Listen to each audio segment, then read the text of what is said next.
میرا نام شہباز مسیح ہے اور میں کرسچن مذہب سے میرا تعلق ہے، اور میں نے دوسری کی کتابیں پڑھا ہے اور یہ حدیث بھی موجود ہے. مجھے حدیث نمبر میرے پاس لکھی ہوئی ہے، یاد نہیں ہے مجھے، کہ آپ کے چاچا دان نے کلمہ نہیں پڑھا. نبی پاک صلی اللہ علیہ وسلم نے آپ کے چاچا جان سے کہا جب وہ مرنے لگے تھے کہ آپ میرے کان میں کلمہ پڑھ لیں تو آپ جنت میں جائیں گے، اگر آپ کلمہ نہیں پڑھیں گے تو آپ جہنم میں جائیں گے.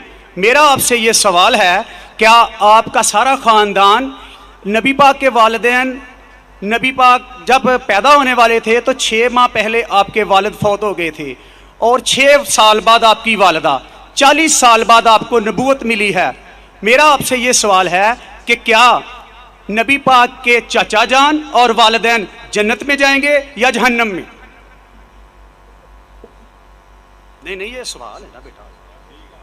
جی یہ میں نے پڑھا ہے نا بیٹا. بھائی صاحب کا سوال ہے کہ محمد صلی اللہ علیہ وسلم کو نبوت 40 سال میں ملی، ان کے خاندان والے، چاچا جان، ان کی والدہ، ان کے والد کیا جہنم میں جائیں گے یا جنت میں جائیں گے؟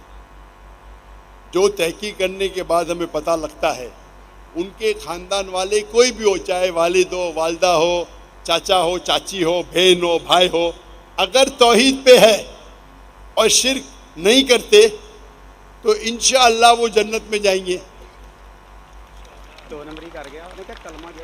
اللہ کے رسول کے آنے کے پہلے، اللہ کے رسول نبوت اعلان کرنے کے پہلے، اگر کوئی شخص اللہ پہ یقین رکھتا ہے، ایک اللہ کی عبادت کرتا ہے اور شرک نہیں کرتا ہے، اس ٹائم اللہ کے رسول نے نبوت کا دعویٰ نہیں کیا تھا، تو نبوت ضروری نہیں تھی کہ محمد صلی اللہ علیہ وسلم پہ ماننا جنت میں جانے کے لیے.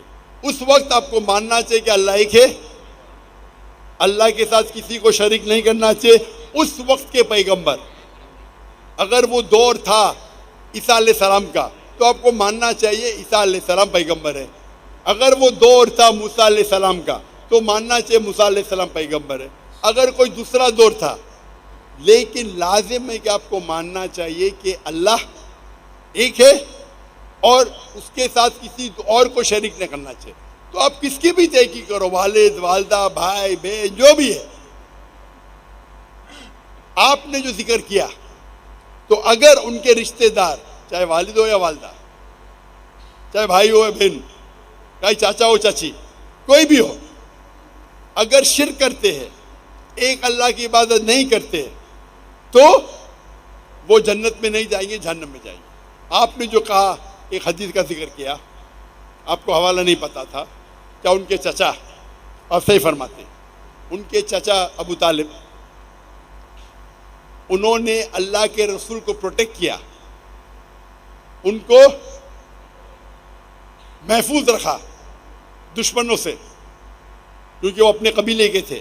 لیکن وہ یہ نہیں مانتے تھے کہ اللہ ہی کے اور اللہ کے رسول محمد صلی اللہ علیہ وسلم کے پیغمبر ہیں، لیکن اپنے جان سے بڑھ کر ان کی حفاظت کی.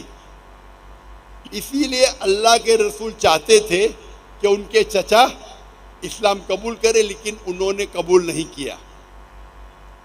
آپ کا کہنا ہے کیا وہ جنت میں جائیں گے؟ نہیں، کیونکہ انہوں نے اسلام نہیں قبول کیا. اللہ کے رسول نے اپنے رسالت کا اعلان کر چکے تھے، وہ ان کی حفاظت کیے، ان کی مدد کی، اپنے جان سے بڑھ کر کی. لیکن کیونکہ انہوں نے ایک اللہ اور اللہ کے رسول کو یہ نہیں مانا کہ وہ اللہ کے رسول تھے، اسی لیے وہ جنت میں نہیں جائیں گے. مفسرین یہ کہتے ہیں، محدث یہ کہتے ہیں کہ ان کو سب سے کم دوزخ میں سب سے کم سزا ملے گی. یہ ان کی تشریح ہے. لیکن کیونکہ وہ اللہ کے رسول کے پیغام کو ایکسیپٹ نہیں کیے، وہ نہیں مانتے تھے کہ محمد صلی اللہ علیہ وسلم اللہ کے رسول ہے، اسی لیے وہ جہنم میں جائیں گے. تو رشتہ دار ہونے کی وجہ سے کوئی اللہ کے رسول کے یا کوئی اچھے انسان کے آپ کو جنت نہیں ملیں گی. جنت میں جاننے کے لیے آپ کو ماننا پڑے گا کہ اللہ ایک ہے اور اللہ کے آخری رسول محمد صلی اللہ علیہ وسلم.